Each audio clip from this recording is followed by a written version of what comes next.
let us say, if it were not that Anthony Joshua, a personality like that, is involved, there have been crashes. Not even only the accident in Gombe. Along Songo Ijoko, there have been many others on that road. Yes. But then again, I feel that the incident of, the last few days involving Anthony Joshua, to me, was a colossal failure. It was not just a national, it was an international shame on Nigeria, and it's an indictment of government at all levels, both local, state, and federal. Because as it is today, we have had, injunctions that it was dangerous or reckless driving. In fact, the driver has been charged to court. Yeah. That is why it is in court now. The question will then be, and many thanks to the road safety officials, who do their job and who try to manage to do their job with the kind of resources and manpower that they have. But let us assume that it was dangerous and reckless driving. At what point was it established? And then who is it, or whose decision or duty is it to enforce road traffic, precautions or safety measures? If it had not ended in a crash, so it would have been okay to dangerously drive from point A to wherever he was going and dangerously drive back? Or is it when it happened as an accident, we now determine that it's dangerous driving? Whose duty is it? What do we know is the speed limit of Lagos-Ibadan Expressway? Because Lagos-Ibadan Expressway it took almost 20 years to build that section of the road, and somehow we ended up with a road that has almost little or no road furnitures.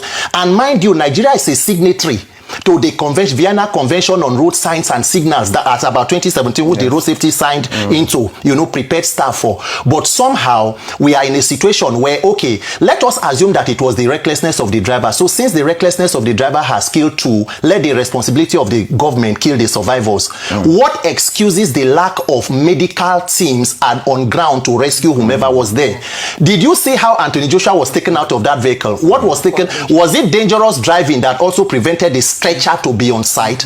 Was it dangerous driving that prevented an ambulance to be on site when the government is sharing renewed hope buses across the state for re-election of the president? So across board, it is a failure of leadership. And then even because if there is respect and regard for an institution that is a first responder, the FRSC will coordinate with security teams and know that first must be the safety, medical safety.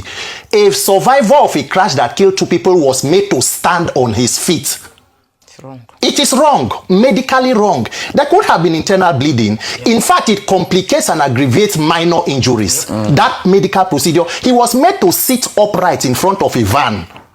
That was how he was put there. If not for social media, we would not have seen it.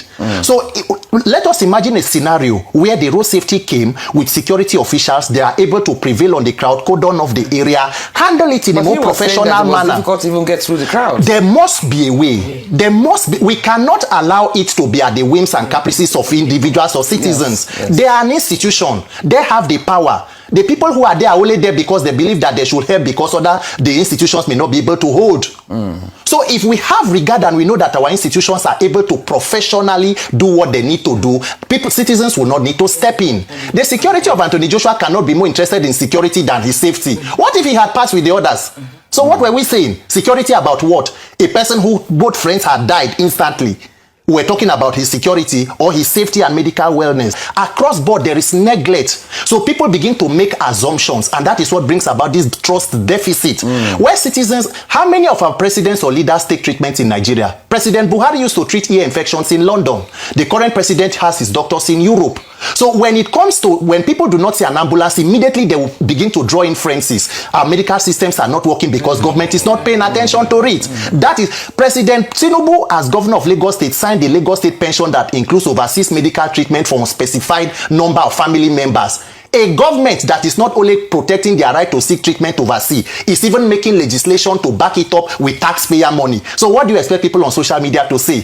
When you have 70% of your roads in poor condition, yet the government is pumping trillion into one coastal highway.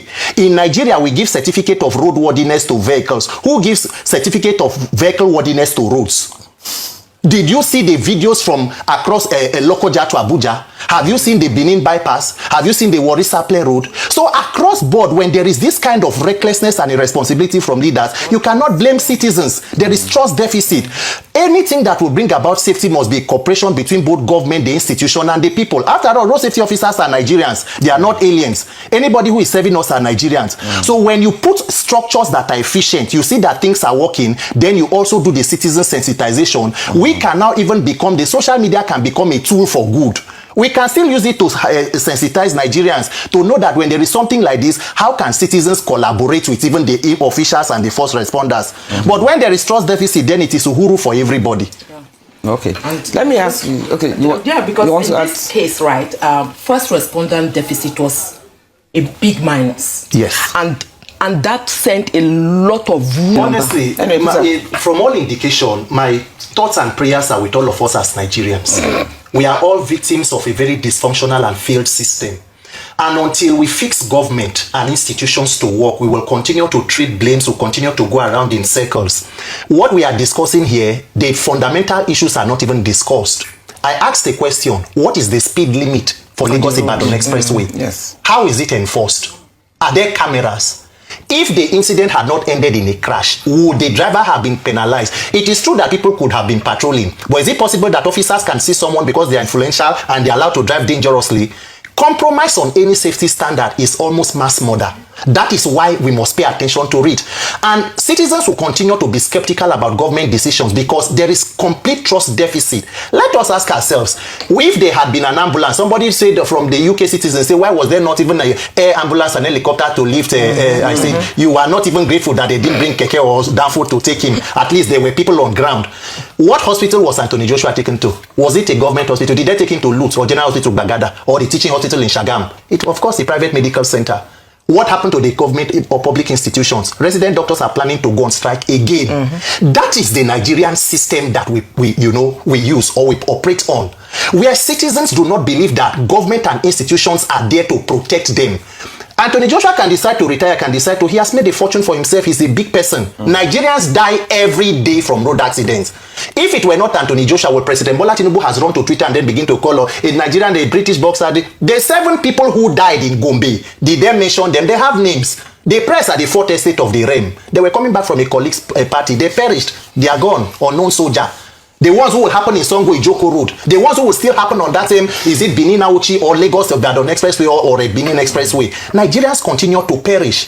If the fundamentals of governance are not working, the road furnitures, the road signages, let people know that there are penalties for certain things. Exactly. It is possible that that crash may not even have killed the occupants, but killed innocent bystanders on the road. If not maybe for the truck that was parked there. Imagine it somersaulting into maybe a bear parlor or somebody.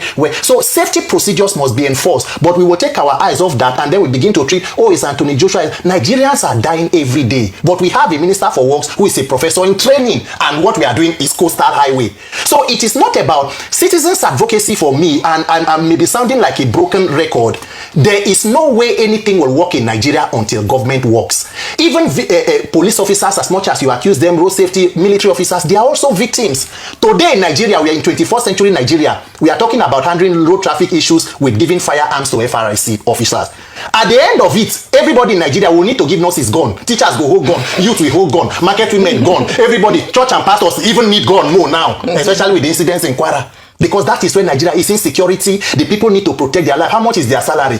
What is the training for the officers? If you do not engage in crime and criminality as law enforcement officials, how well can you live? Whether you are sector commander, unit commander, commercial, IG or police, DPO, that is the recklessness across board that must be fixed. Imagine if that scenario that happened with Anthony Joshua, there was a kind of response. Imagine the elevation it will create of the Nigerian image on the global stage. But everybody was looking and was like, somebody, Anthony Joshua, see how he was groaning out of that car. Look at it. And his stomach was extended. It was extended. And then we're talking about, trying to say that security. If Nigerians do not come together, for me, social advocacy and activism is about fixing government. If public office holders are not held accountable, if there is no deterrence or punishment for doing badly, people will continue to misbehave. Politicians will do it without any consequence. Let me ask Mr. Shegun, because this is obviously...